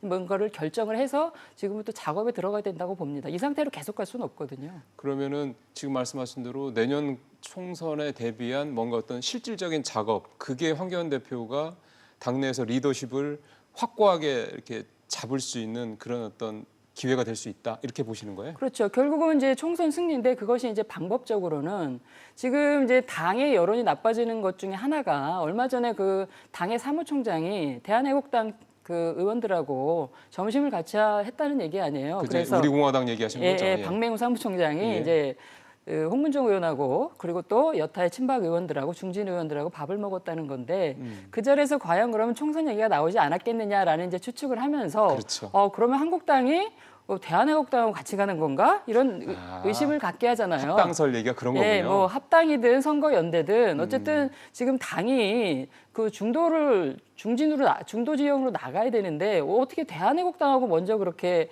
교섭을 하든지 교류를 하든지 이렇게 할까? 이건 상당히 우려스러운 지점이다. 그러니까 이제 비박 진영 내지는 중도 확장을 주장하는 다수의 의견들과 여론들이 한국당 좀 문제가 있어 보이는데라고 얘기를 하는 거고 그 정점에 황교안 대표가 있으니까 황교안 대표가 그동안 이제 쌓인 언사도 있고 이렇잖아요. 예. 그리고 또 그동안 막말 파문에 대한 어떤 당 정리도 좀 뭐 유야무야했고 이렇기 그렇죠. 때문에 예. 이런 부분에 대해서 총체적인 어떤 리더십 문제를 제기하는 겁니다. 그러니까 이제 여기서는 인적 혁신 작업을 지금 들어가서 과감히 지금 뭐 바른미래당 측이라든지 예. 중도 진영으로 나갈 수 있는 중도로 나갈 수 있는 어떤 정책이든지 작업이든지 뭐 합당이든지 빅텐트를 치려고 하는 노력을 좀 해야 되는 거죠. 근데 그런 거에 비해서는 그런 중요한 의사결정이 자꾸 좀 미루어지다 보니까 황 대표의 리더십에 대해서 우유부단하다.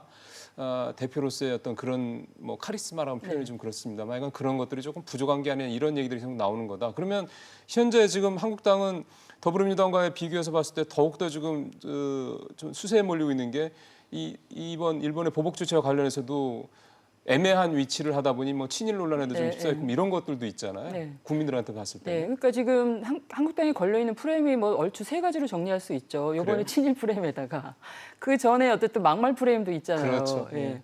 그다음에 또 원죄에 해당하는 친박 프레임. 친박 프레임이라는 건 뭐예요? 결국은 탄핵 프레임의 어떤 열쇠말 같은 거거든요. 그렇죠, 그러니까 이 그렇죠. 프레임을 좀 일단 벗어나야 되는데 결국은 이 프레임을 벗어나는 거는 지금 현재 황교안 대표와 의원들의 또 할 바이기도 하거든요. 이거는 뭐 어떤 고준 담론도 아니고 뭐 이념도 아닌 거잖아요. 그러니까 이게 본인들의 마음가짐 행동에서 보여지는 것들이기 때문에 이것조차 황교안 대표가 단죄하지 못하고 유야무야 넘어간다는 거는 내년 총선에 대해서 글쎄요. 대책이 과연 있는 거냐, 무슨 생각을 하는 거냐는 질문을 할 수밖에 없는 거죠. 근데 또 일각에서는 황교안 대표가 이런 준비를 한다는 얘기가 있어요. 본인 체제에서 총선을 치르지 않고 마치 지금 민주당에 지난 총선 때 민주당 그 김종인 그 비대위원장 있었잖아요. 예. 그런 모델을 따르려고 하는 건 아니냐. 그러니까 강력한 어떤 외부 인사를 불러서 그 공천 칼질을 좀 하게 하고 또 정책도 혁신적인 어떤 좀 더 혁신적이고 개혁적인 정책을 내고 네. 본인은 이제 전국을 다니면서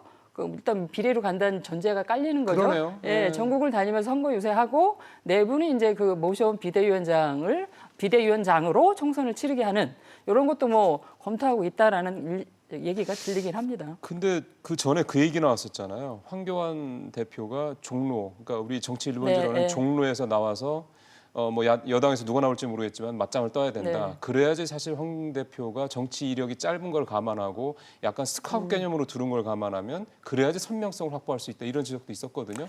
근데 그럴 생각은 별로 없나 보죠? 그게 이제 가장 전공법이고 당 내에서도 그런 이제 여론이 있는데 그게 상당히 리스크 부담을 해야 되잖아요. 떨어질 수 있으니까. 네, 그리고 상대가 누구냐에 따라서 그거는 또 더 이제 뭐 명역관한 사실 될 수 있잖아요. 예를 들면 지금 정세균 의원이 있잖아요. 근데 거기가 지금 지역구 관리를 잘한다는 얘기가 있어요. 그래서 그 민주당에서 정세균 의원이 계속 나올지 뭐 들리는 말에 의하면 또 임종석 전 실장이 공천을 받을지 뭐 어차피 거기에 또 이낙연 총리도 얘기가 됐었는데 이낙연 총리는 어차피 좀 빠지는 것 같고 그럼 이제 예를 들어서 두 분이 한 분이 나온다고 했을 때 네. 누가 되느냐에 따라서 이제 전망은 다를 수 있습니다만 어쨌든지 간에 종로로 갔을 때 승리는 사실은 조금 이제 확신하기는 좀 어려우니까 말하자면 좀 안전하게 좀 가고 싶어하는 어떤 그런 게 있지 않나 하는 싶은 생각이 듭니다.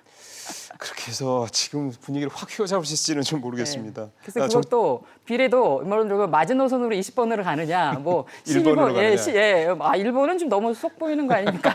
너무 속 보이는 행위를 하면 정치인들이 국민들로부터 지탄받죠. 예. 마지막 질문은 호날두 얘기를 좀 네. 저희가 해보도록 하겠습니다.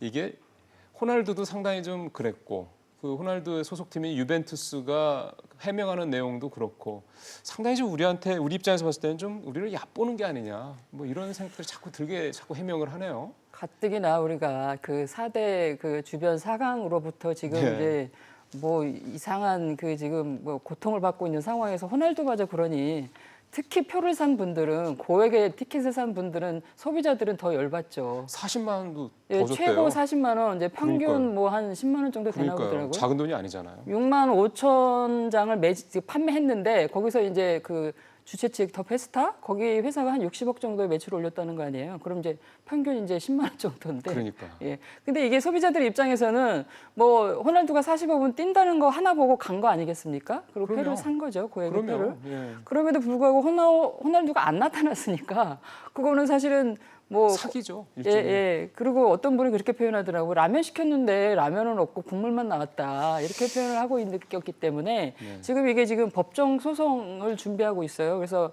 뭐 사이버 수사대에 고발까지 했다고 그러고 그게 지금 한 뭐 2,000명 이상 모였다고 하더라고요. 네. 그래서 차제 이런 것들은 제가 볼 때는 이제 뭐 연예인도 마찬가지잖아요. 그럼요. 유명인들 그리고 스포츠 인사들도 마찬가지고. 식당도 마찬가지입니다. 네, 노쇼는. 네, 예. 예. 이렇게 안 나왔을 때의 피해에 대한 게 어떻게 해야 될지 정리를 일단 해야 될 것 같아요. 그것을 뭐 티켓에 명시를 하든지 예, 또 아니면 그걸 예를 들면 주최 측에서 더 페스타도 그거를 받았다고 그러잖아요. 그 위약금?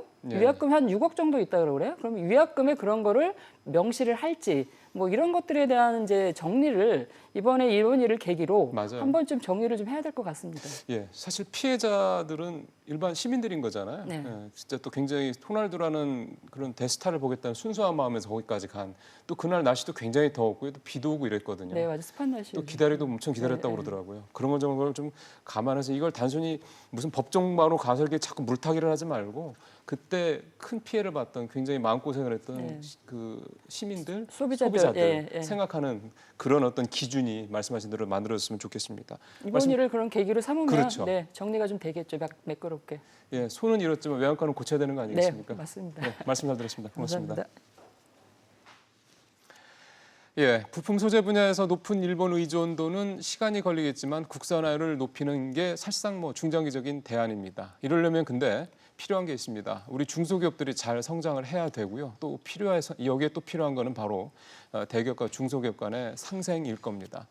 또 수출에 지나치게 의존을 하고 있는 우리 경제 구조를 바꾸기 위해서는 제조뿐만 아니라 서비스업 활성화라든가 또 신성장 용량을 통해서 내수를 키워야 됩니다. 이를 위해서는 또 소득 증가가 또 불가피합니다. 일본의 무역 보복은 일회성 경고로 끝나지 않을 것이라는 전망이 우세합니다. 그럼 우리도 일회성 대책이 아니라 보다 근본적이고 구조적인 방법으로 길게 보고 대응해야 될 겁니다. 그게 이번 사태가 우리에게 주는 교훈일 거라고 봅니다. 직설 마치겠습니다. 다음 주에 뵙겠습니다. 고맙습니다.